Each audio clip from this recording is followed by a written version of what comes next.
work with artists whose work is somewhat technology-based, mostly just through an inspiration for cities. I like to say that the artists use the city as the medium for their work. Some of it's really technology-based, some of it isn't. But I want to just give you a couple examples of some of the artists that we work with. Cut Up is a group from London, an anonymous collective of 6 artists who use the city by reconfiguring billboards and forms of advertising to make street art projects. They also do film and audio works, but they're working really in public space to take down ads, tear them apart, deconstruct them, put them back up as new symbols and images.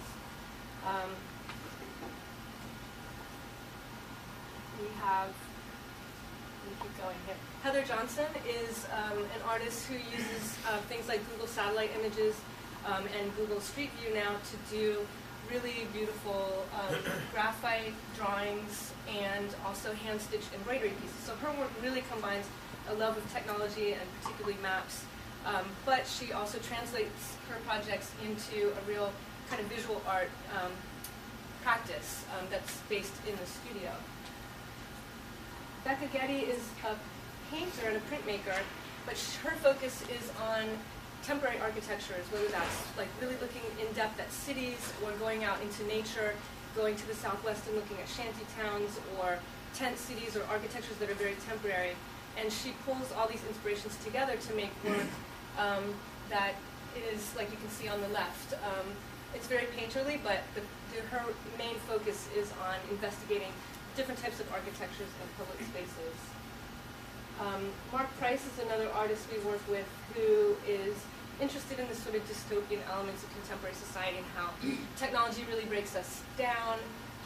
I can't really get into it too much. You can kind of see some machine-like elements, technology as a driving force that is somewhat abstracted, but is kind of, he writes a lot and talks a lot about ways that we're affected as a society about technology and how we're kind of dealing with that. Another artist, David Kesting, who has more of an illustration type practice where he's just kind of investigating daily life in cities and bringing that into his drawing practice. I just wanted to go back really quickly. This is our space. So about 6 months ago, I moved from Williamsburg into Soho and found a little tiny space. That's the focus of our efforts right now. So we have about a 300 square foot gallery that we're running exhibitions and projects out of. But we're still working pretty actively in the surrounding neighborhood. Some of you who are on Twitter may have seen this project. This is getting me back into public space and doing public space projects in the neighborhood. Probably can't talk too much about it right now, but it's about activating public space by putting art gifts out in the neighborhood. So that's one of the ways we're using technology at the gallery.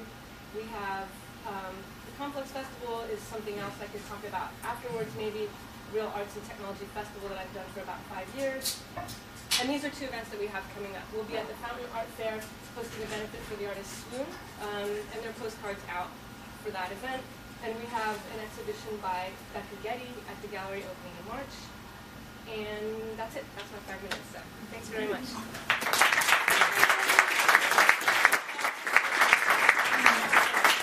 think we're going to start using the mic.